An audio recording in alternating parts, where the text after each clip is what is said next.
Hello viewers, this is Tabassum Parveen and welcome back to my channel. आज के video में हम एक नया चैप्टर स्टार्ट करेंगे जिसका नाम है अलजेब्रिक एक्सप्रेशंस एंड आइडेंटिटीज। अब ये जो अलजेब्रिक एक्सप्रेशन की कंसेप्ट है ये आपने ऑलरेडी अपने लोअर क्लासेस में पढ़ा हुआ है। आपने पढ़ा है what are algebraic expressions, how to form expressions या हाउ टू ऐड और सब्ट्रैक्ट एक्सप्रेशंस। ये जो टॉपिक है ये आपके लिए कोई नया नहीं है, बट जो इस क्लास में आप नया सीखोगे वो है व्हाट आर आइडेंटिटीज। ये आइडेंटिटी समझने के लिए आपको ये अलजेब्रिक एक्सप्रेशन की भी कंसेप्ट क्लियर होनी जरूरी है। अगर आपका ये कंसेप्ट क्लियर है तो आपको ये इजीली समझ में आ जाएगा। बट इन केस आपने ये कंसेप्ट अपने लोअर क्लासेस में मिस कर दिया या फिर आपकी कोई जो डाउट्स है वो रह गए और आपने उसे क्लियर नहीं कर पाया तो फिर आपको ये दिक्कत होगी। तो कोई नहीं, हम इस वीडियो में अलजेब्रिक एक्सप्रेशंस को भी डिटेल में कवर करेंगे एंड वंस वो खत्म हो जाएगा देन हम आइडेंटिटीज को मूव करेंगे। तो इसके लिए आपको करना क्या है, आपको मेरे वीडियो को देखना है अंत तक ताकि आप उसे मिस ना कर पाओ। चलिए आज की क्लास स्टार्ट करते हैं। और हाँ, क्लास स्टार्ट करने से पहले अगर आपने मेरे चैनल को अभी तक सब्सक्राइब नहीं किया तो प्लीज मेरे चैनल को सब्सक्राइब कर दीजिए, इससे आप मेरे क्लास के एक हिस्सा बन जाओगे। तो चलिए फिर आज की क्लास स्टार्ट करते हैं।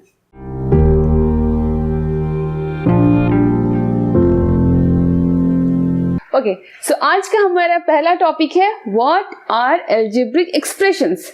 अब ये अलजेब्रिक एक्सप्रेशन स्टार्ट करने से पहले हम अलजेब्रा की कुछ बेसिक्स देखते हैं। जो अलजेब्रा हम करते हैं उसमें जो सबसे बेसिक होता है वो है what are variables and what are constant. Like variable and constant आपका ये अलजेब्रिक कॉन्सेप्ट में हमेशा यूज होता है। ये वेरिएबल्स क्या होता है एग्जैक्टली और ये कांस्टेंट क्या होता है। अगर हम कांस्टेंट की बात करें कांस्टेंट, आप जैसे कि ये वर्ड से जान पा रहे हो, जो कांस्टेंट रहता है यानी जो फिक्स रहता है, जिसका वैल्यू कभी चेंज नहीं होता। जैसे कि अगर मैं 2 लिखूं यहाँ पर तो 2 की वैल्यू 2 ही रहेगी। आप 2 को तो 3 नहीं बोल सकते या 2 को 7 नहीं बोल सकते। ये 2 का मतलब ये 2 ही रहने वाला है। एग्जाम्पल लाइक अगर मैं कहूँ आई हैव 2 एप्पल्स, इसका मतलब मेरे पास 2 ही एप्पल्स है, मैं उसको तो 3 नहीं बोल सकती। तो ये होता है कांस्टेंट जिसका वैल्यू फिक्स होता है। बेसिकली कांस्टेंट में हमारे जितने भी नंबर्स होते हैं वो सारे जाते हैं कांस्टेंट में। ठीक है, अब हमारा जो नेक्स्ट होता है वो है वेरिएबल्स।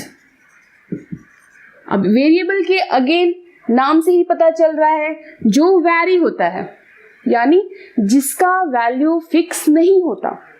इसका वैल्यू कभी 2 हो सकता है, उसका वैल्यू कभी 7 हो सकता है, उसका वैल्यू कभी 11 हो सकता है, उसका वैल्यू फिक्स नहीं है। तो उसको हम कैसे रिप्रेजेंट करते हैं, उसको हम इंग्लिश के कोई भी अल्फाबेट से रिप्रेजेंट करते हैं। आप उसे A ले सकते हो, उसे आप B ले सकते हो, X, Y, Z, anything of your own choice.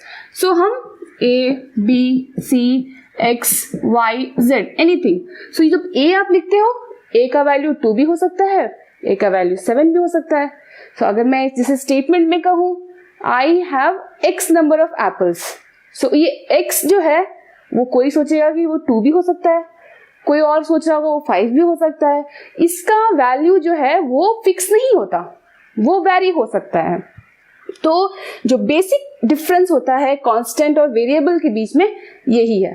ठीक है, अगर हम डेली लाइफ में कांस्टेंट की एक स्टेटमेंट की बात करें, कांस्टेंट की स्टेटमेंट क्या होगी। अगर मैं आपको कहूं व्हाट आर या tell me number of days in April, आपका क्या आएगा आंसर 30। अब अप्रैल में 30 डेज ही होते हैं, आप 31 डेज नहीं बोल सकते या 29 डेज नहीं बोल सकते। तो ये जो स्टेटमेंट है दैट अप्रैल हैज 30 डेज, ये एक कांस्टेंट स्टेटमेंट है। 30 डेज मतलब 30 डेज, या 1 metre is equal to 100 centimetre. अब 1 मीटर में आपका 100 सेंटीमीटर ही होगा, अब 1 मीटर में 1000 नहीं बोल सकते। ये सारे चीज आते हैं हमारे कांस्टेंट में। बट अगर वही मैं वेरिएबल की बात करूं तो जैसे कि एग्जाम्पल में अगर डे टू डे लाइफ में वेरिएबल ले लूं तो जैसे कि मैं कहूँ टेम्परेचर ऑफ अ डे, तो आज का अगर टेम्परेचर 21 डिग्री सेल्सियस है तो हो सकता है कल 23 डिग्री सेल्सियस होगा, या हो सकता है उसके नेक्स्ट डे 18 डिग्री सेल्सियस हो सकता है। इसका मतलब जो टेम्परेचर हमारे डे का होता है वो वेरी होता है, इसलिए हम उसको वेरिएबल्स, वो स्टेटमेंट वेरिएबल के अंदर जाएगा। सो हमने वेरिएबल्स और कांस्टेंट तो कवर कर लिया। अब हम आते हैं अपने मेन टॉपिक जो है हमारा व्हाट आर एल्जेब्रिक एक्सप्रेशन। तो ये एल्जेब्रिक एक्सप्रेशन बेसिकली होता क्या है, ठीक है। जब भी आप ये वर्ड देखते हो एल्जेब्रिक एक्सप्रेशन, तो आपके माइंड में सबसे पहला क्वेश्चन जो आता है कि ये एक्सप्रेशन क्या होता है। इन जनरल अगर एक्सप्रेशन की बात करें तो एक्सप्रेशन क्या होता है, अपने आप को एक्सप्रेस करना, है ना। एक्सप्रेशन, उसका सैड एक्सप्रेशन, हैप्पी एक्सप्रेशन। आप जब दुखी होते हो तो अपने आप को सैड एक्सप्रेस करते हो, आप जब खुश होते हो तो अपने आप को हैप्पी एक्सप्रेस करते हो। तो बेसिकली ये होता है हमारा एक्सप्रेशन। बट जब मैथ की एक्सप्रेशन की बात करें तो वो कुछ अलग नहीं है। जस्ट अगर आप नंबर को एक्सप्रेस कर रहे हो तो वो हो जाता है एक्सप्रेशन। जैसे कि अगर मैं आपको स्टेटमेंट दूं, मैं आपको कहूं what is sum of 2 and 5, express this, तो आप कैसे लिखोगे। आपको पता है ये सम का मतलब क्या होता है, एडिशन। सो आप इसको कैसे एक्सप्रेस करोगे, 2 + 5, है ना। सम ऑफ 2 and 5 दैट मीन्स 2 + 5। अगर मैं वहीं पर और एक स्टेटमेंट दूं और आपको कहूं कि what is 2 taken away from 5, सो अब इसे कैसे लिखोगे, इसे कैसे एक्सप्रेस करोगे, आप लिखोगे 5 - 2, है ना। सो हम यहाँ पे क्या कर रहे हैं, 2 + 5 या 5 - 2, ये हम क्या कर रहे हैं, ये हम नंबर्स को एक्सप्रेस कर रहे हैं। सो इसे हम कहते हैं एक्सप्रेशन। ये हो गया हमारा एक्सप्रेशन। सो अब ये जो एक्सप्रेशन बना, यहाँ पर आप एक चीज नोटिस करो, जो ये एक्सप्रेशन मेरा बन रहा है यहाँ पर नंबर्स है and operations, only numbers and operations use हुए हैं। इसीलिए हम इस टाइप के एक्सप्रेशंस को क्या कहते हैं, न्यूमेरिकल एक्सप्रेशंस। अब आप समझ रहे हो नाम से, न्यूमेरिकल, न्यूमेरिकल का मतलब क्या होता है, नंबर्स। इसका मतलब जो एक्सप्रेशन में आपके केवल नंबर्स होंगे उसे हम कहते हैं न्यूमेरिकल एक्सप्रेशन। आपके नंबर्स के साथ ऑपरेशन तो होगा बट सिर्फ नंबर्स होंगे। सो वो क्या हो गया हमारा न्यूमेरिकल एक्सप्रेशंस, ठीक है। अब मैं आपको और एक स्टेटमेंट देती हूँ और मैं आपको कहूंगी कि उसे आप एक्सप्रेस करो, ठीक है। जैसे कि मैं कहती हूँ आपको sum of a number x and 5। अब यहाँ पर x मैंने बताया ऑलरेडी, x क्या होता है, x एक वेरिएबल है, यानी x का कोई फिक्स्ड वैल्यू नहीं। आपका ये x1 भी हो सकता है, आपका ये x2 भी हो सकता है, हमें ये x की वैल्यू नहीं पता। बट यहाँ पर एक कांस्टेंट है 5। अब मैं इसे एक्सप्रेस करने वाली हूँ, ये स्टेटमेंट को, sum of a number x and 5। तो मैं कैसे लिखूंगी, x + 5, है ना। सो ये क्या हो गया मेरा एक एक्सप्रेशन। अब आप एक चीज देखो, ये एक्सप्रेशन में मेरा एक वेरिएबल है ना, x। सो अगर आपके एक्सप्रेशन में वेरिएबल आते हैं तो उस टाइप का एक्सप्रेशन को हम कहते हैं एल्जेब्रिक एक्सप्रेशन, जो कि हमारा टॉपिक है। सो न्यूमेरिकल एक्सप्रेशन, जो एक्सप्रेशन में ओनली नंबर्स होंगे, एंड अलजेब्रिक एक्सप्रेशन का मतलब जो एक्सप्रेशन में आपके वेरिएबल्स होंगे। वेरिएबल्स यानी x, y, a, b, c, कुछ भी। और जरूरी नहीं है कि आपके एक्सप्रेशन में केवल एक ही वेरिएबल हो, आप चाहे 2 वेरिएबल्स भी लिख सकते हो, जैसे x + y + 5। सो ये भी एक एक्सप्रेशन है, ठीक है। अगर मैं आपको और एक स्टेटमेंट दूंगी और अब मैं आपको कहूंगी कि उसे एक्सप्रेस कीजिए, तो सपोज मेरा स्टेटमेंट है sum of a number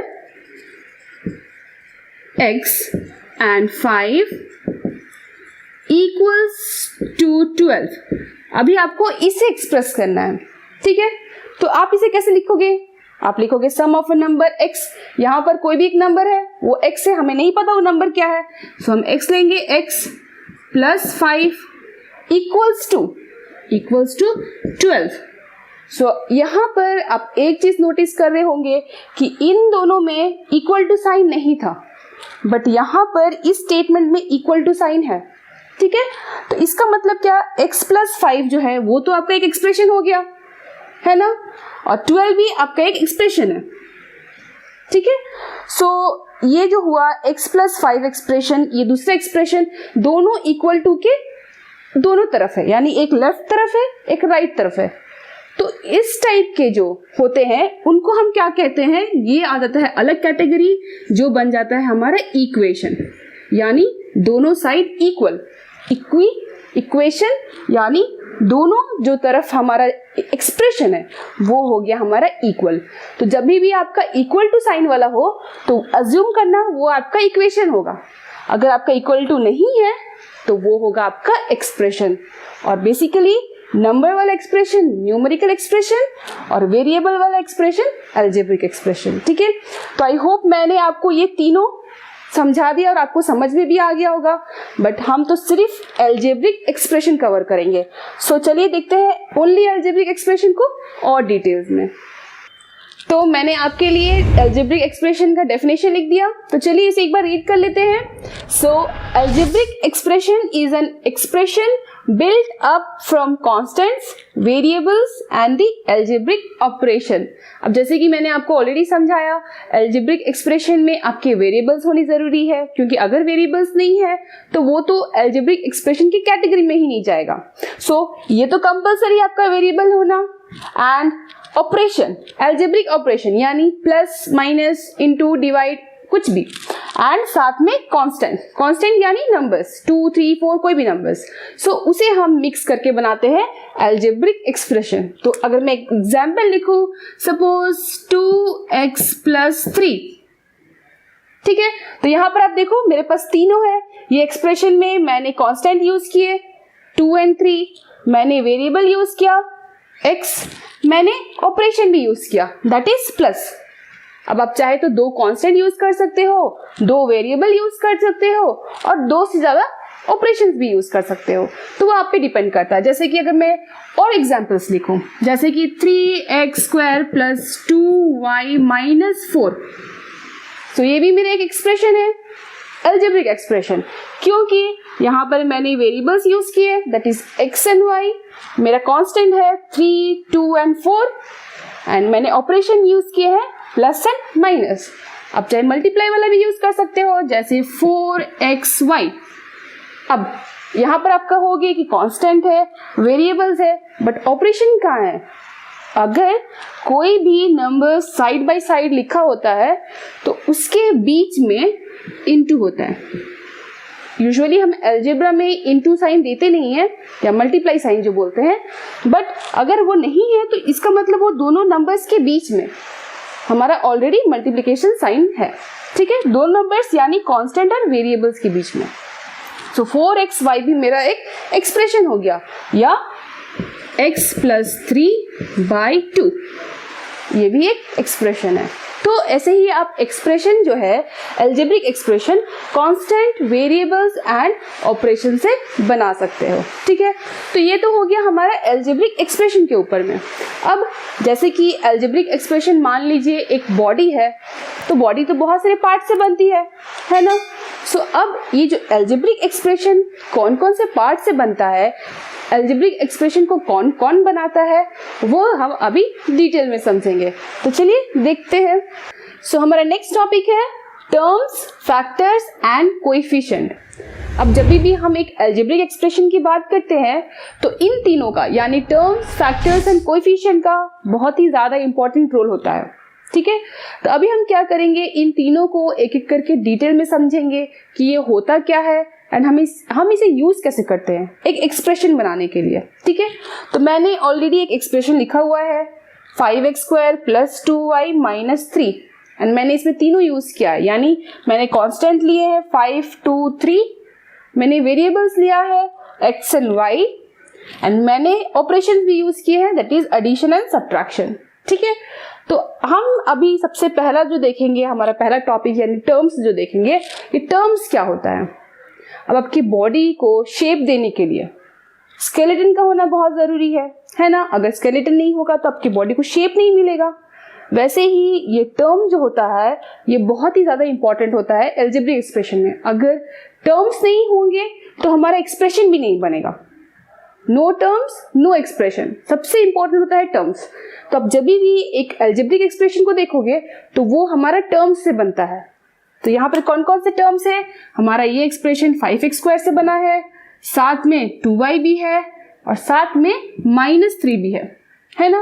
in तीनों को यूज करके हमने एक्सप्रेशन बनाया है। यानी इन एक्सप्रेशन में ये एक्सप्रेशन है उसमें हमारा 3 टर्म्स है। अगर मैं वहीं पर x+2 की बात करूं तो ये जो एक्सप्रेशन है मेरा, ये कितने टर्म से बने हैं। यहां पर मेरा एक x टर्म है और यहीं पर मेरा दूसरा 2 भी एक टर्म है। तो ये एक्सप्रेशन मेरा x और 2 से बना है। वहीं पर मैं अगर 4x कहूं तो 4x में कितना टर्म्स है, 4x में एक टर्म, ये एक टर्म से बना है। ठीक है, तो बेसिकली जो एक्सप्रेशन होता है वो बनता है टर्म्स से। Expressions are made up of terms. ठीक है, तो ये हो गया 3 टर्म्स, 2 टर्म्स एंड 1 टर्म्स। और terms can be only variable, terms सिर्फ वेरिएबल हो सकते हैं, टर्म्स सिर्फ कांस्टेंट भी हो सकते हैं, सिर्फ वेरिएबल सिर्फ कांस्टेंट, या terms product of variables and constant भी हो सकते हैं। यहाँ पर 4 और x क्या है, 4 और x का प्रोडक्ट यानी मल्टीप्लाई किया है मैंने 4 और x को, 4 into x बनता है 4x, तो 4x भी एक टर्म है। यहाँ पर जैसे 5x² क्या है, यहाँ पर 5 और x² मल्टीप्लाई हुआ है, सो ये एक टर्म है। ठीक है, तो टर्म्स सिर्फ वेरिएबल भी हो सकते हैं आपके, टर्म्स कांस्टेंट भी हो सकते हैं, या टर्म्स आपका कांस्टेंट और वेरिएबल का प्रोडक्ट भी हो सकता है, दोनों। तो ये होता है हमारा टर्म्स। सो आई होप आपको टर्म समझ में आ गया होगा। नेक्स्ट जो है हमारा फैक्टर्स। अब ये फैक्टर्स क्या होता है, सो फैक्टर्स की बात करें, जैसे कि अगर मैं आपको बोलूं 12 की फैक्टर्स लिखने के लिए, तो आप तो बता दोगे 2 into 6, 3 into 4, ये सब फैक्टर्स होते हैं 12 के, है ना। वहीं पर मैं अगर ये 5x² जो हमारा पहला टर्म है ये एक्सप्रेशन का, अगर मैं कहूं कि 5x² का फैक्टर्स लिखने के लिए, ठीक है, तो आप कैसे लिखोगे, 5x² का फैक्टर्स होगा क्या क्या मल्टीप्लाई करके। फैक्टर्स का बेसिकली मतलब होता है क्या मल्टीप्लाई करके आप इसे बनाओगे। सो 5x² में क्या मल्टीप्लाई होगा, अगर मैं 5 into x अगर मैं इन तीनों को इंटू करूं या मल्टीप्लाई करूं तो मेरा 5x² बनेगा, है ना।